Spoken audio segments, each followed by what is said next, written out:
सुंदरवन जंगल में पानी की आपूर्ति के लिए सिर्फ एक ही हैंडपंप था जो काफी सालों पुराना था। जंगल के सभी पक्षी उसी हैंडपंप से पानी भरकर अपनी रोजाना की जरूरतों को पूरा करते थे। पर रात में हैंडपंप के पास कोई नहीं जाता था। रात में हैंडपंप से भूतिया टूनी चिड़िया की आत्मा और उसका पति टुन्नू बाहर निकलकर बातें करते थे। अरे सुंदरी बबली, पानी नहीं भरना है क्या? चलो जल्दी से हैंडपंप के पास आओ। ये चालाक जंगल वाले इतनी आसानी से बाहर नहीं निकलेंगे। हमें दूसरा पैतरा आजमाना होगा।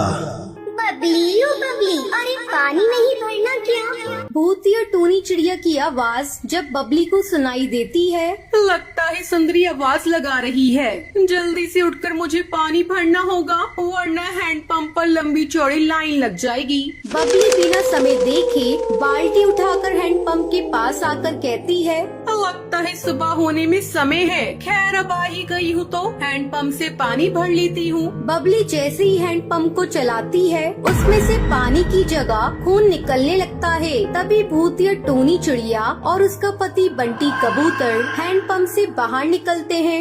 हमें इस बबली को सबक सिखाना होगा। इसके खून से हम हैंडपंप को धोएंगे।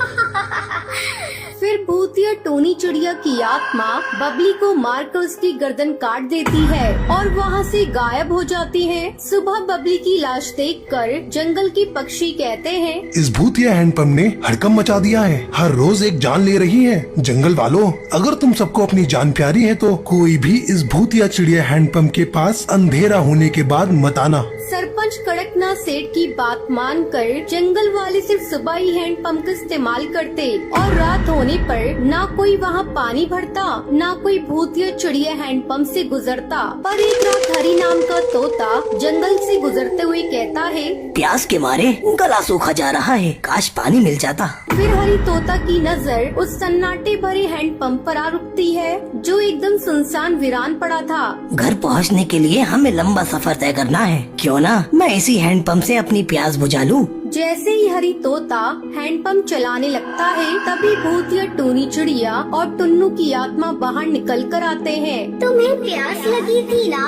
मैं तुम्हारे लिए हैंडपंप चला देती हूँ। इस हैंडपंप का पानी एकदम ठंडा और मीठा है, पियो ना पियो। खून, भूत, भागो यहाँ से। तभी भूतिया टूनी चिड़िया की आत्मा हरी तोता की गर्दन काट कर भूतिया हैंडपंप के पास फेंक देती है और हैंडपंप के अंदर घुस जाती है। अगली सुबह फिर से एक लाश देखकर सभी पक्षी डर जाते हैं। सरपंच जी, ये तो कोई राहगीर लगता है। ये राहगीर अपनी प्यास बुझाने के लिए रात इस भूतिया हैंडपंप के पास आया था और भूतिया हैंडपंप ने इसकी खून से ही अपनी प्यास बुझा ली। हमारे पास इस भूतिया हैंडपंप का कोई हल नहीं। सबकी भलाई इसी में है कि हम सभी बस अपनी जान की परवाह करें। कुछ समय बाद जंगल में एक नवविवाहित जोड़ा टुनटुनी और बंटी कबूतर रहने आते हैं और सरपंच उनसे कहता है, इस जंगल का एक नियम है, अंधेरा होने के बाद कोई भी उस हैंडपंप के पास नहीं जाता। इसलिए तुम दोनों भी ये गलती मत करना, क्योंकि ये मशवरा नहीं बल्कि चेतावनी है। सरपंच की बात सुनकर टुनटुनी कहती है, बंटी,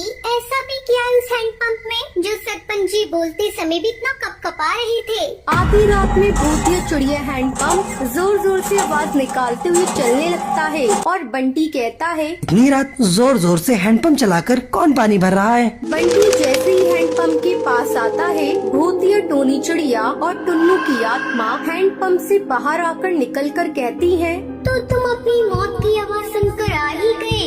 ये भूतिया चिड़िया का हैंडपंप है जिस पर हमारा कब्जा है।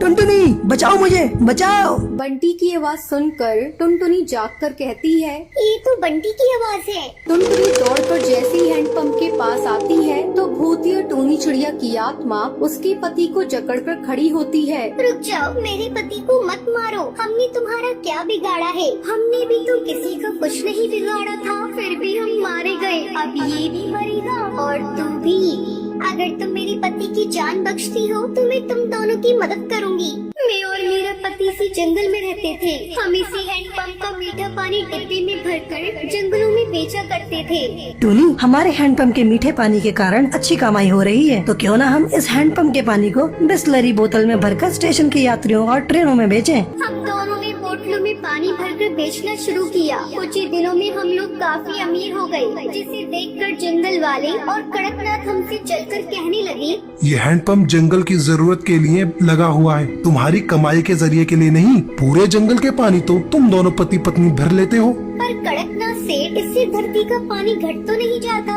आज से तुम दोनों इस हैंडपंप के पास नजर भी मत आना, वरना अंजाम बुरा होगा। अब खारा पानी पीकर जिंदा रहो। इस हैंडपंप के मीठे पानी की बिक्री करके बहुत नोट बटोर लिए तुमने। हमने कड़कनाथ की बातों को नजरअंदाज किया और रात में हैंडपंप से पानी भरने लगे। हैंडपंप की चलने की आवाज सुनकर सभी वहाँ इकट्ठा हो गए। कड़कनाथ सेठ ने बड़ी बेरहमी से हम दोनों को मारकर हमारी लाश इस हैंडपंप के नीचे दफना दी और जंगल के पक्षियों ने सफरात में उसका साथ दिया। हमें इंसाफ नहीं मिला, तब से हम इस हैंडपंप पर कब्जा करके पक्षियों को मार रहे हैं। मैं तुम्हें यकीन दिलाती हूँ कि मैं तुम दोनों को इंसाफ दिलाऊंगी। अगले दिन टुनटुनी सरपंच के खिलाफ पुलिस चौकी में एफआईआर दर्ज करवाकर छानबीन करवाती है, जहां हैंडपंप के नीचे टूनी चिड़िया और टुन्नू चिड़ा की लाश मिलती है। कड़कनाथ सेठ को उम्र कैद की सजा मिल जाती है। फिर भूतिया टूनी चिड़िया और टूनी की आत्मा हैंडपंप से हमेशा के लिए मुक्त हो जाती है।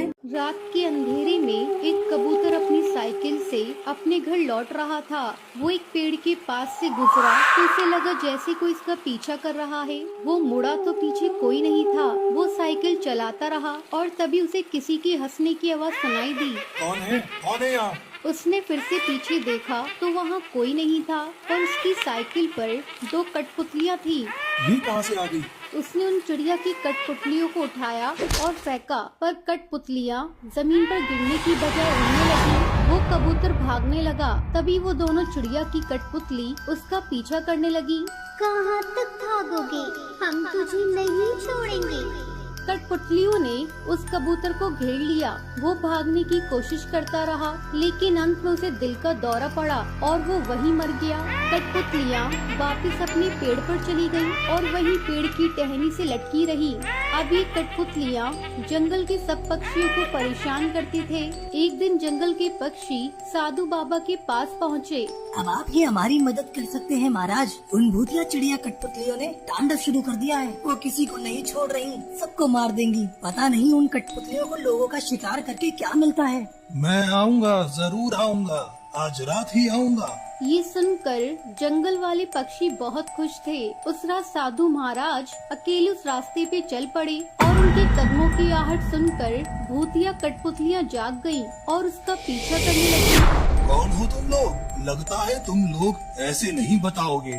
साधु महाराज मंत्र पढ़ने लगे। रुक जाओ, बंद करिए ये सब। तो मेरे सवालों का जवाब दो, कौन हो तुम? मैं टूनी हूँ और ये मेरे पति टुन्नू। हम दोनों राजस्थान के पास वाले जंगल के रहने वाले थे। हम दोनों कठपुतलियों को खेल दिखाया करते थे। हमारी कला देखने के लिए दूर दूर से पक्षी आया करते थे। एक दिन इस जंगल की महारानी हरी तोती हमारे जंगल आई। टोनी जी, आप हमारे जंगल में अपना कठपुतली का कार्यक्रम दिखाएं, उसके बदले हम आपको बहुत बड़ा इनाम देंगे। ये सुनकर हम दोनों बहुत खुश थे और 4 दिन बाद हम सुंदरवन जंगल के लिए निकल पड़े। फिर हमने सुंदरवन जंगल में कठपुतलियों का खेल दिखाया। यहाँ के पक्षियों को हमारा खेल बहुत पसंद आया और उस रात हम लोग अपने घर लौट रहे थे। अचानक कुछ लुटेरों ने हमारी गाड़ी रोकी। निकालो जितना भी माल पानी है, अपनी जान प्यारी है तो सब कुछ दे दो।